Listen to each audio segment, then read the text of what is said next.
Andekmu ya pinter. Andekmu ya iso. Kowe ya ngerti kekarepanku. Guru ki ya ngono kuwi. Ngerti kekarepmu piye sing nguni. Nah, Bratasena wis mbok lebokke ngalas. Iki mengko mesti tan wurunga bakale tumekaning pati. Sakarepmu nek mu ngarani Sengkuni. Yen Sengkuni duweni panemu sing ning jero alas Bratasena mesti bakal tumekaning pati. Ya sakarepmu. Ya. Tarunana Windanana. Sengkuni ora bakal bali ana Praja Ngastina. Aku isih bakal ngenteni. Bratasena iki mengko bener-bener tumekaning pati apa ora? Gandanya Sekar Gadung.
Manjur laguning angin kukur agraning harga guru-guru nita kagiri-giri ucap kacarita nalika samana Dian Bratasena wis prabeng tepining alas Trik Basara lengking Gunung Candramuka sigra mlintir gumbala hangunjal huswa hambekos kadya teksaka nembur wisa alas gong gegerutan kebak gurda ting jenggelek panging kayon sambung sumambung tepung hamaro gunung. Sigra katrajang kridaning sang panenggak padha saknalika bumi horeg goro gurnita padas padha gempal jurang samya jugruk. Wit ingkang gedhe rebah kabarubuh ingkang jero tancepe padha pokah. Ingkang cethek rungkat saoyot-oyote. Watu gilang kinaryon celang gugur agraning arga. Gumaruduk sabawane nganti kaya gerah ing mangsa labuh. Buron wana hambyar bubar mawur sarsaran. Gajah banteng singa barong warsuh lawan kidang menjangan dalah iber-iberan. Otot kenceng ngarenceng wadana hambrabak netra ngandhik hangatirah. Anggeget waja Dian Bratasena ngupadi baya pundi dununging kayugung susing angin. Alastrik Basara kinarya mbat-mbatan Raden Bratasena.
Rekata Dian Bratasena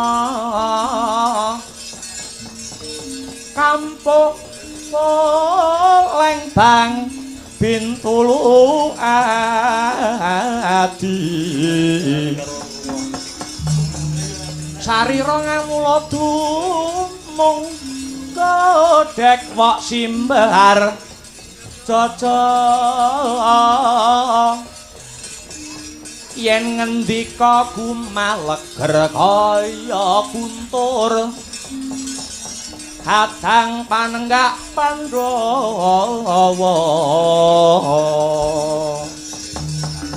kaya lindu yen lumaris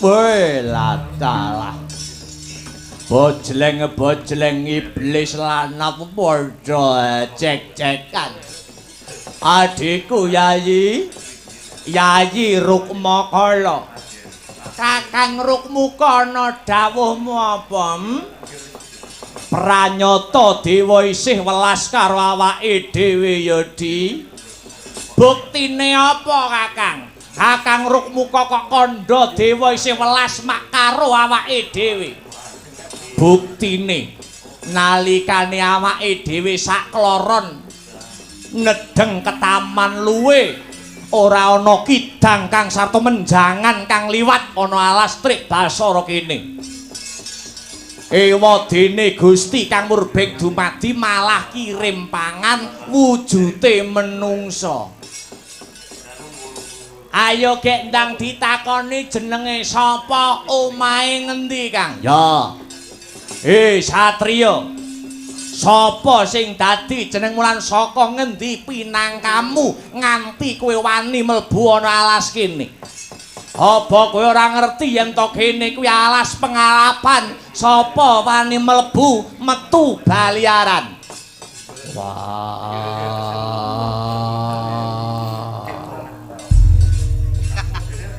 wayang greng ki apa ana batune ya Kang Satriya Njodipati Bratasena sing dadi aranku Bratasena Wijasena Bimasena Ganda Wastratmaja wah yandalah wong siji jenenge pirang-pirang bali takon kowe sapa aku sing mbau reksa alas kene jenengku Rukmaka dene iki adikku aku Rukmakala ayo apa setyamu kuwi mlebu ana alas kene Gus aku mung bakal goleki kayugung susuing angin mergo aku diperintah karo guruku kayugung susuing angin minangka wedharing ilmu sangkan paraning dumadi kowe goleki kayugung susuing angin kuncung nganti gelung lagi weruh kandhamu iki kowe aja ngapusi jarine guruku mapane ana kene wah iya lali aku Bratasena aku wis ngerti apa mau kayugung susune sapa susuing angin susu susuing angin ding aku ngerti papan dununge ana ngendi papan dununge manggone ana ing wadukku carane njupuk metu tutukku mlebu wetengku ateges kowe tak pangan ya yen arep mangan no kowe bisa mangan Bratasena iso mangan sepisan parek selawase wah geget siung pengapit baliaran kowe Bratasena hancur cahdiasmu kowe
Aduh.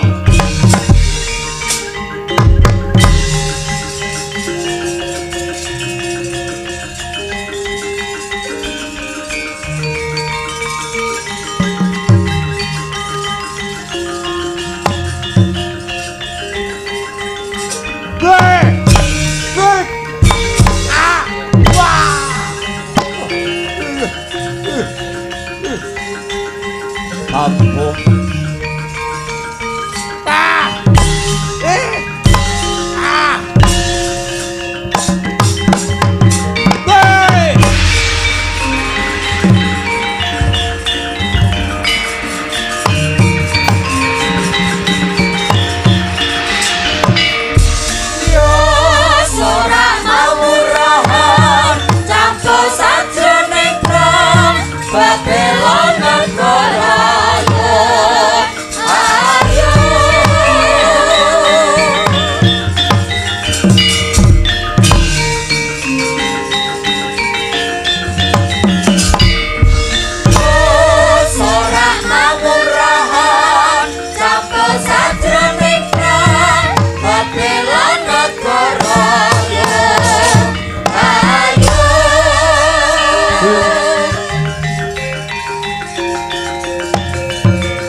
Iku sak nyatane kunjang seret linamung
ilang sipating raseksa jebule Indra lan Bayu Dewaku basaku katurung hong ilahing sekaring bawana langgeng yaya ngger Bratasena sulung tampa ora liwat pangestu ulun mara coba tampanana ya ndak gegem dadi jimat Bayu Dewaku sembahku katur pepadamu ya wis tak tampa Bratasena dene pangestuku tampanana mbak pundi handayanana kasantosan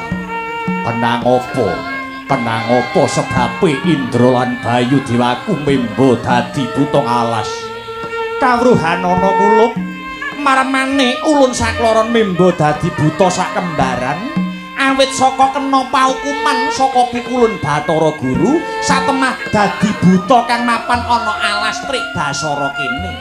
Dene kenang apa kok ulun sakloron kena paukuman ora bakal ulun jlentrehke ana kene kulup.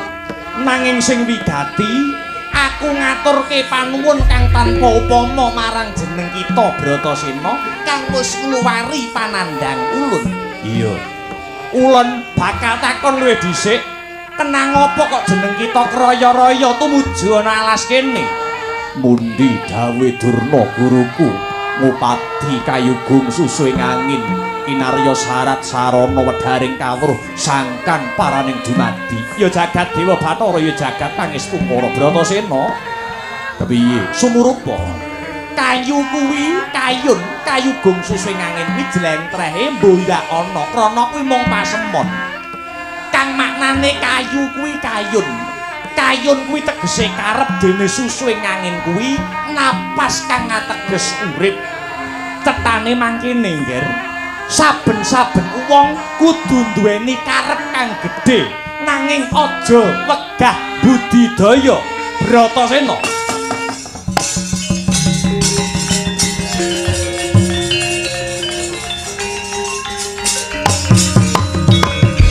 Sina karatamre karatantu tantuning utama iti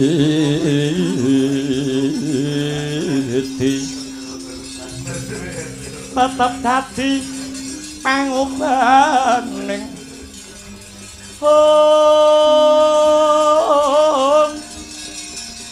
wadya tentreming ati tantu kena tinulatu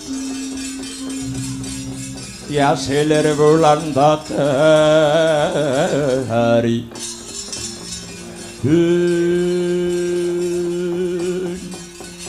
kinarya tandha tarima kasih krana kita wis kuwawa ngluwari panandang ulun. Kita Bratasena bakal tak paringi bebungah wujude piyandel sesupe Dwi Indramani ing marih. Sing dayane lamun Bratasena ambyur samudra ora bakal tumekaning pati amarga sesupe Dwi Indramani ing marih iki bisa menehi daya kekuatan nalikane jeneng kita mapan ana banyu. Ulun uga bakal paring sandangan marang jeneng kita ingkang aran Gelung Winangun Minangkara Candhi Rengga endhek ngarep dhuwur mburi. Kang tegese kita wis dunung sapa kang kudu nyembah lan sapa kang kudu sinembah. Lan sekabehane laku dharma kang kita tempuh iku unduh-unduhane maguru. Salokane margane weruh sarana takon margane bisa sarana tetiru. Cekak cukupe Gelung Minangkara iki dadi tandha manunggaling Gusti kang murbeng dumadi marang jeneng kita Bratasena. Ngaturke panuwun marang Indra lan Bayu Dewaki. Remna paningalmu, weningna ciptamu kinarya panjinging sesupe Dwi Indramani ing marih iki. Sabanjure ulun bakal nyuwun pamit bablas munggah marang kahyangan. Jeneng kita Bratasena tumuli enggal baliya ana gurumu Guru Durna. Semono uga aku Bratasena ulun uga bakal bali mring kahyangan ngestoke dawuh Indra lan Bayu Dewaku. Barengi sintrang samirana muga nyembuh jantraning Bratasena satemah kasembadan kang dadi sedyaku. Sintrang samirana kentering bareng atikan guru ing bareng dirukun ing manon kutapa ing lelagon. Sintrang samirana kentering bareng atikan guru ing bareng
suasana pada malam hari ini. Alhamdulillah wa syukurillah. Wala haula wala quwata illa billah. Leren sawetara ya nduk anakku. Anakku sing setinik-tinik, anakku limbuk. Iya mak ngestokake dawuh. Angka sepisan ora lali ngunjukke rasa puja lan puji syukur kunjuk marang Gusti ingkang murebeng dumadi Allah Subhanahu wa taala, Tuhan yang Maha Esa Hyang Widiwasa. Iya, ingkang wis malembarke berkah kenikmatan wujude nikmat sehat, nikmat sempat, nikmat iman. Heeh. Saengga bengi iki aku karo kowe anakku limbuk bisa manunggal kang sarta tetunggalan ana ing adicara bengi iki ya kuwi kang mapan ana ing halaman SMA Negeri 2 Nganjuk. Ngono ya mak. Iya yung iya. Wah bengi iki nek ngowah-ngowahi adat saben to mak. Janjane bengi iki mengeti utawa memperingati adicara apa? Ngene ya, Nduk.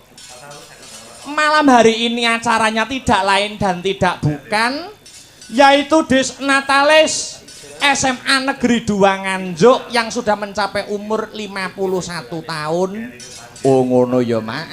Adicarane kuwi, Jernyatane awake dhewe sak kanca saka Sanggar Seni Astabrata, yen karo keluarga besar ana ing SMA Negeri 2 Nganjuk ki kaya dudu wong liya. Oh ngono. Kaya wis manjing sedulur wong liya dadi dulur. Oh ngono ya, Mak. Ping pira? Ping pira awake dhewe tau ndalang ning kene? Yen ora kleru nek ku ngitung kuwi sak jaman cilikanku mbiyen kuwi wis ping 4 iki, Nduk. Oh, ping 4. Nalikane biyen aku isih SD, ya. Sekolah dasar biyen saka program dinas terkait ana program wayang masuk sekolah kuwi wayangane awan. Wayangane awan. Durasine mung sak jam mayang mubeng turut sekolahan. Kuwi biyen ana ing sekolah dasar aku wis tau mayang ngenalke budaya wayang ana ing siswa-siswi SMA Negeri 2 Nganjuk kene. Oh ngono.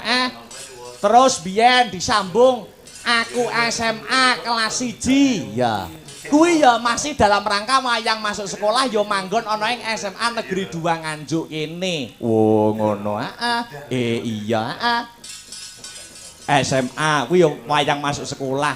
Kuwi ya mayange awan. Oh ngono. SMA kelas 1. SMA-mu ya kene. Dudu. SMA-mu lah, SMA aku iki padha karo Pak Kepala Sekolah iki lho, sing dawuhke mau sore. Wo, Pak Samsi.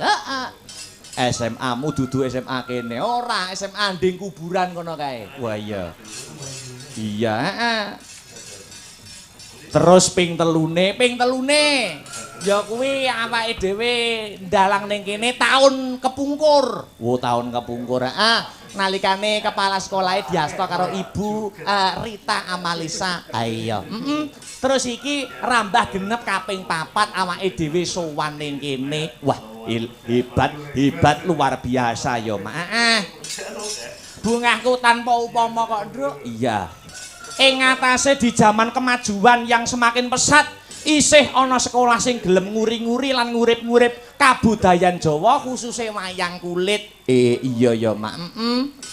Merga apa to, Nduk? Luhur asore bangsa kuwi gumantung karo budayane. Iya, Yen budayane luhur, bangsane ya melu misuwur. Yen budayane bubrah, negarane ya dadi sewiyah-wiyah. Lah ning awake dhewe sing dadi dalang, awake dhewe sing dadi seniman, mewakili generasi milenial dan generasi Gen Z. Wah iya, duweni kewajiban. Wah iya. Duweni kewajiban piye carane supaya budayane dhewe iki ditresnani karo para generasi penerus, ditresnani karo para kawula muda. Oh, ngono ya, Mak. Kaya bengi iki, ya. Dalang pengrawit sinden sing tergabung ana ing sanggar seni Astabrata kuwi ya mayoritas dumadi saka bocah nom-noman. Oh ngono. Mayoritas bocah-bocah nom. Dadi kaya sing didhawuhke Pak Samsi, Pak Kepala Sekolah mau sore. Wah ya. Iki penabuhe iki rata-rata mayoritas SMA 3. Wah ya. Dalange lulusan SMA 1, dalange ning SMA 2. Wah ya, luar biasa. Kolaborasi putra-putra daerah yang hebat dan luar biasa. Pancen kaya ngono kok, Nduk. Nek perkara regenerasi pelaku, seni regenerasi seniman Nganjuk iki tak kira ora bingung kok, Nduk. Ora bingung. Ora bingung, ora bakal kentekan. Oh ngono. Ora bakal kentekan dalang, ora bakal kentekan pengrawit, ora bakal kentekan sinden. Mergo saiki ngene, Nduk. Piye? Dalang sing saumurane sak ngisorku, pengrawit cilik-cilik, sinden cilik-cilik sak ngisorku ana ing Laladan Kadipaten Nganjuk, kotak angin iki wis akeh. Oh ngono. Pokoke kuwi yen perkara regenerasi pelaku kuwi ora bingung. Lah saiki PR awake dhewe kari regenerasi pecinta seni dan budaya. Oh iya. Mergo apa? Mergo sektor seni dan budaya kuwi ora jalan yen mung ditunjang karo pelaku senine wae. Oh ngono. Karena seni lan budaya Iya. kuwi iso urip salah siji, salah satunya mergo ditanggap, mergo ana sing tresnani. Oh ngono. Lah sing nanggap sapa? Ya para-para pecinta budaya, sutresna wayang kulit. Oh iya. Iya ya Mak iya. Mula ayo saiki wiwit dipikir. Iya. Seniman-seniman aja mung stagnan jalan di tempat, aja mung pinter-pinteran karo adu idealisme. Saiki sing penting piye carane awake dhewe sebagai seniman berkreativitas semaksimal mungkin supaya wayang iki tetep iso ngrembaka lan ditampa di semua kalangan. Wah, iya ya Mak iya. Aku ora nggo Ditutuke cawe sesaji Kang Sinuwun. Ayo tak derekke Mak. mesti kudu eling Sajroning urip tansah kudu eling aja cilumpuk ning ngendi urip najane mesti bakal tunggal tingkahku sing padha prasaja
Pandita Akarya Wangsit Bendha Gombang ngajabing tawang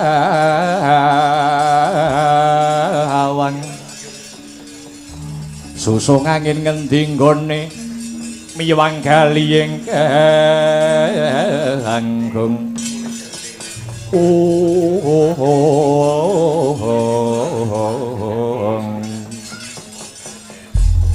ijik urip. Ijik urip piye? Gawe lho Bratasena. Cahe mulih. Sapa? Bratasena isih utuh, Bratasena isih meger-meger.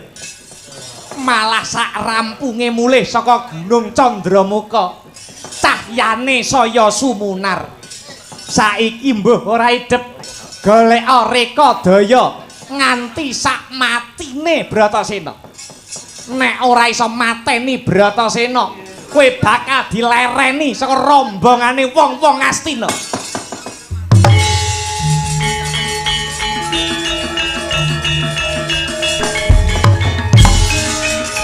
Aduh mati aku. Piye iki?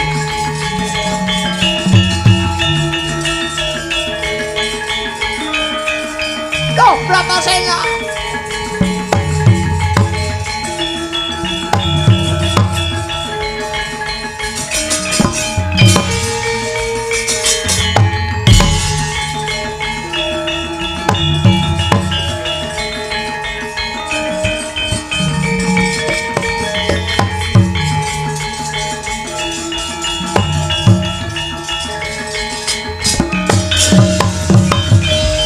Ilmu wang-wang kumpul batang gedhe sayang gonggoro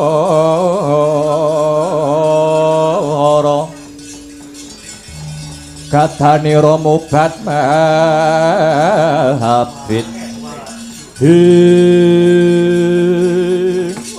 Lole. Piye kabar kawusanane Bratasena? Durna guruku. Aku ketemu Indra lan Bayu Dewaku kang mimbo dadi buta ngalas. Jebul kayu gungsu suwing angin iku mung sanepan lan tulodo. Ingkang kabeh mau sejatine wis ndak tindakake mula. Mula Guru Durna tetep ana pangandikamu.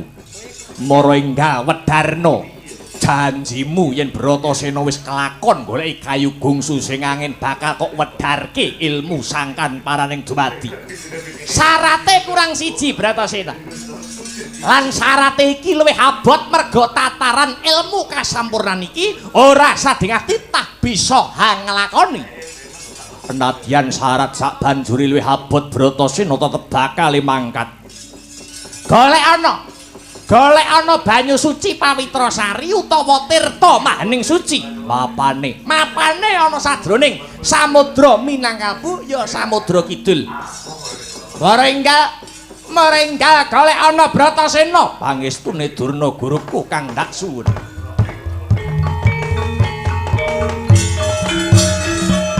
An samar pamoring suci. Sinuk mandang nang sepi.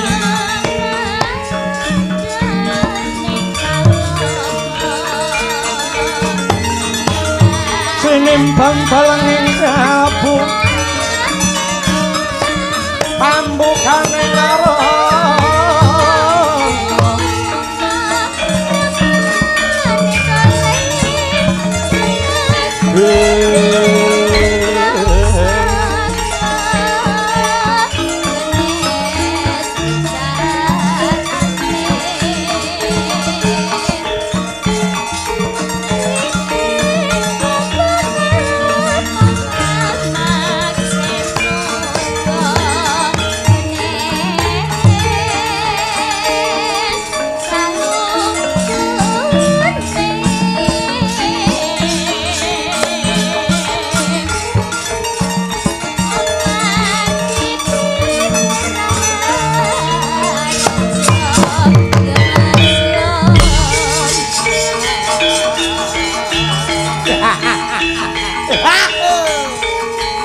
Korawa mlumpuk Korawa.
swaraning wadya kang lumampah kumpul Sajarwatata tandarup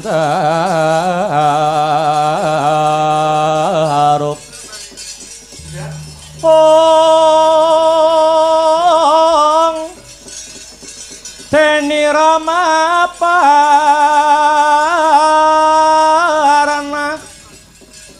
Ong Dwaja Miwang Bendengungkung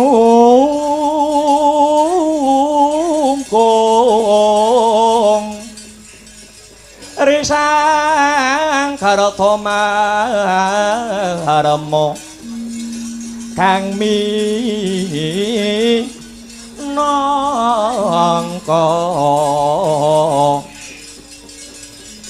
cucuk ing Prawadya Bala Paman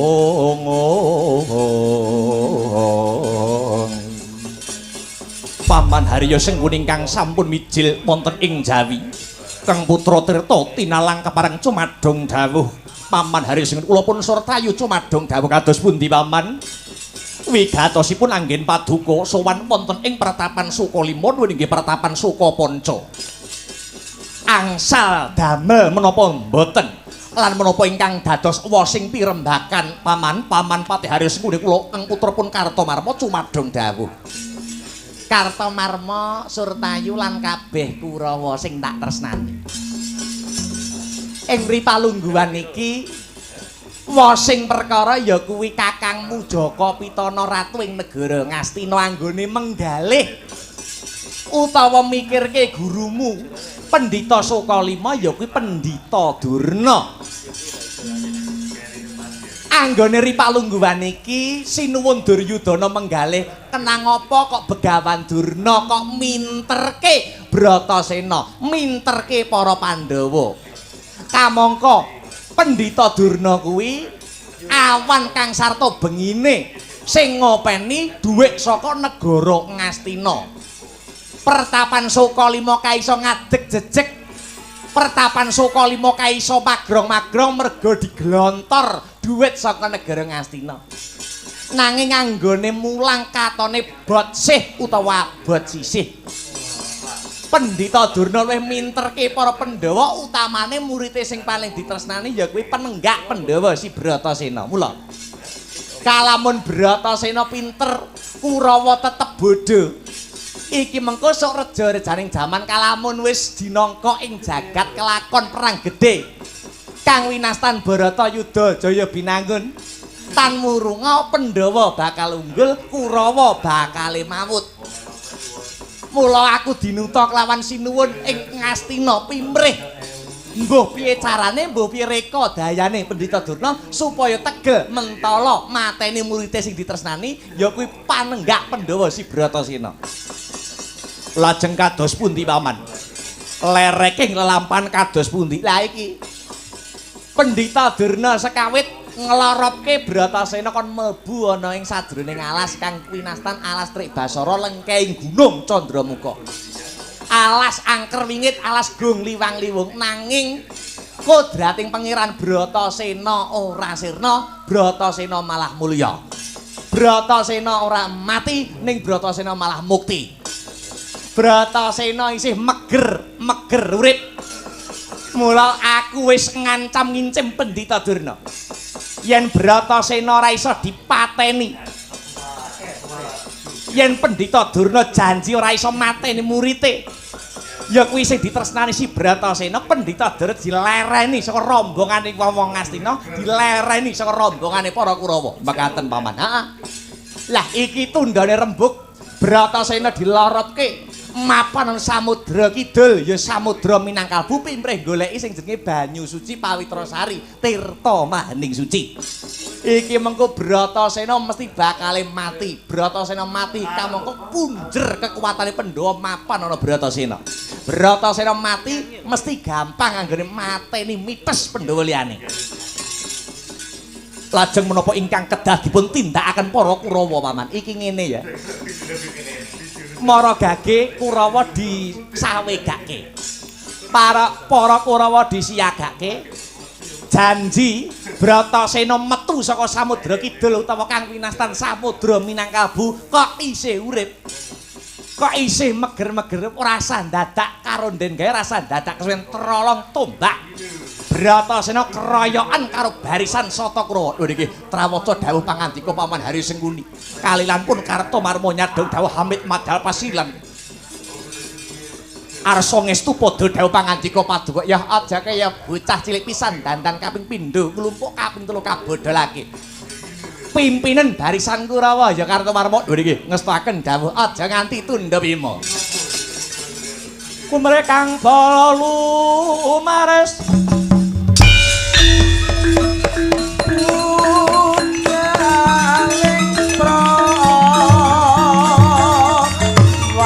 yo.